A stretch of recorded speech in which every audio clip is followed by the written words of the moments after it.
Hello. In this session, we will discuss physical fitness and perceived competence. First, what is physical fitness?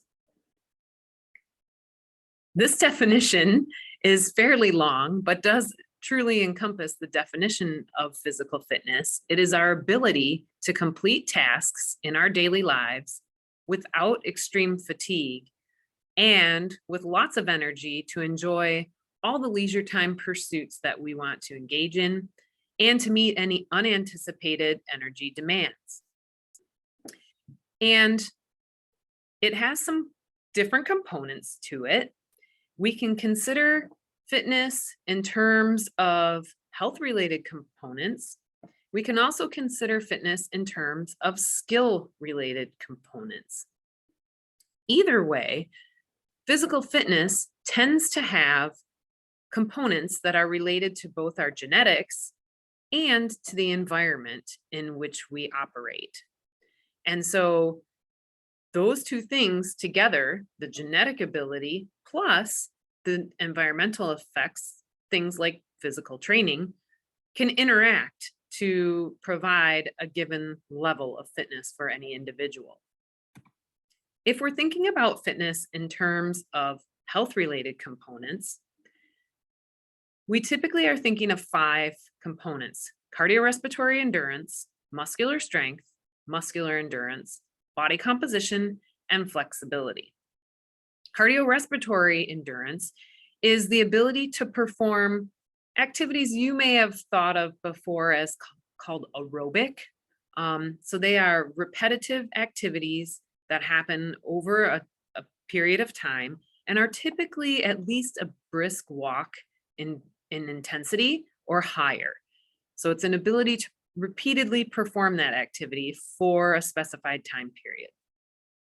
Muscular strength simply refers to how strong one's muscles are, while muscular endurance is the ability to repeatedly use those muscles over some course of time. Body composition refers to the fact that our bodies are comprised of several different types of tissue. Most people know that we have our skeleton, and the skeleton is covered by muscle tissue, and that's how we make our bodies move. But also, we have components of adipose tissue or fat, and that is there to help protect our organs, but also as a layer in between our muscles and then our skin, which is the outermost layer. And that often serves a protective function as well. If we are assessing body composition, we're usually trying to determine what is the percent fat versus what is the percent of the rest of that kind of tissue. Flexibility is the ability to stretch. Skill-related components of fitness are typically these listed here: balance, agility, coordination, power, reaction time, and speed. Balance is the ability to keep an even distribution of weight or to kind of stay upright in whatever activity you're performing. Agility is the ability to move quickly and quickly change direction. Coordination is when the different body parts all work together to effectively perform movements. Power is the ability to overcome some sort of resistance in a short time period. So power has a speed component to it, but also you're moving some sort of weight or resistance. Reaction time is how quickly we react to the environment around us. And then speed is how fast, or the velocity at which we're moving. In the CHAMP study, we are interested in both health-related components and skill-related components of fitness. And so we will be examining many of these variables, but not necessarily all of them in the work that we do. And our hope is that children who participate in CHAMP improve in their fitness. It's important to recognize that physical fitness is not exactly the same thing as physical activity. Physical activity is any bodily movement that you're going to do. Fitness is the definition that I just mentioned on the previous slide. So often being physically active will lead to being physically fit, but it doesn't always work that way. It depends on what kind of movement that you're doing. And you typically need to perform more intense activities in order to improve fitness. And what we have here on this slide is some of the guidelines from the US Department of Health and Human Services for how much physical activity children and adolescents should receive. Now, they should be doing at least 60 minutes, which is an hour, of at least moderate intensity activity. So that's at least a brisk walk or more intense. But two very important components tend to go hand in hand with fitness. We also need for children and adolescents to work on both muscle strengthening and bone strengthening activities at least 3 days a week for each. Now, the nice thing is typically when you are engaging in a muscle strengthening activity, it's going to also work on strengthening your bones and vice versa.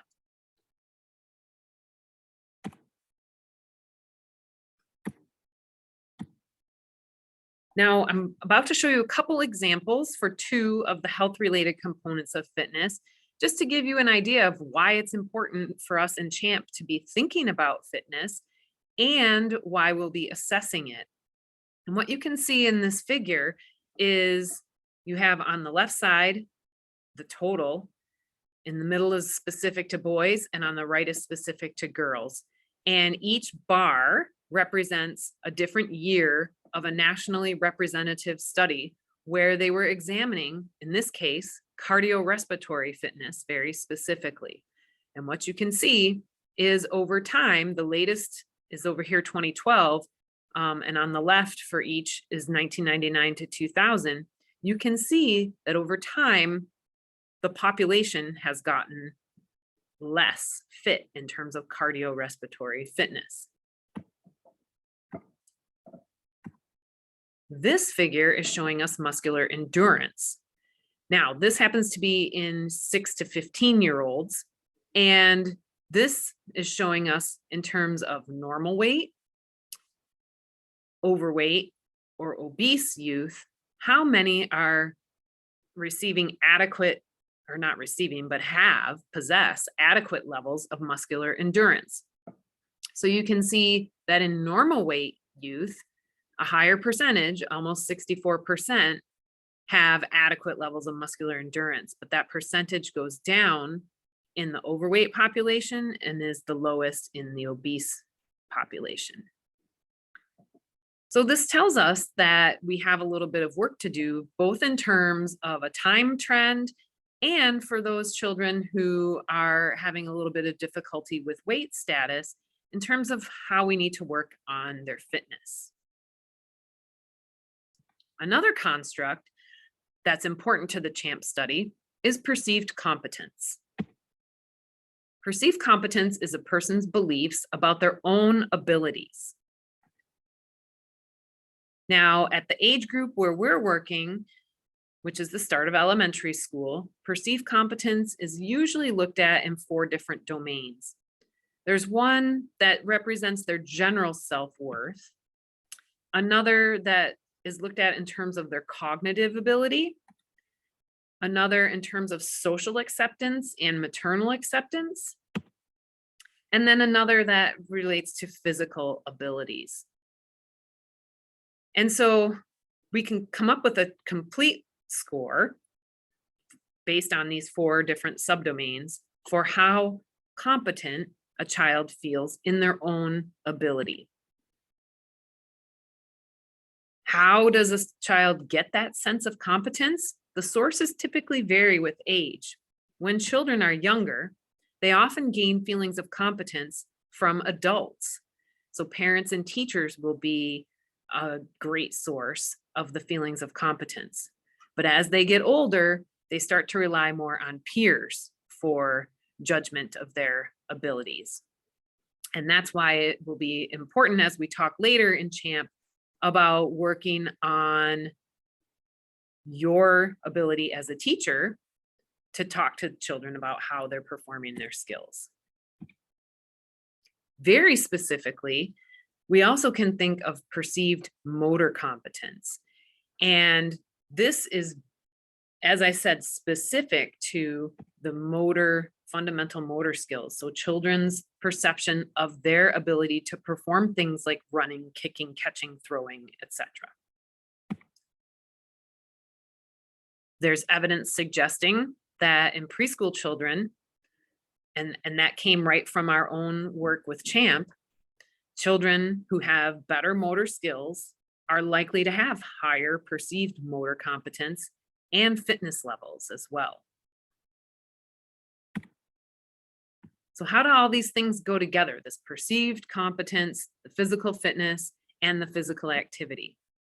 We have evidence to show that children who feel more competent engaging in physical activity are more likely to do so and more likely to be physically fit as well. In order to feel competent, children have to be taught the fundamental skills upon which they can build with further experiences. So the CHAMP study allows an ability to practice skills. The children can obtain early successes, and that will increase the likelihood that they feel competent, which in turn should increase the likelihood of better fitness and more physical activity. That is why we think the CHAMP program is very important for physical fitness, physical activity, and perceived competence. Thanks for your attention.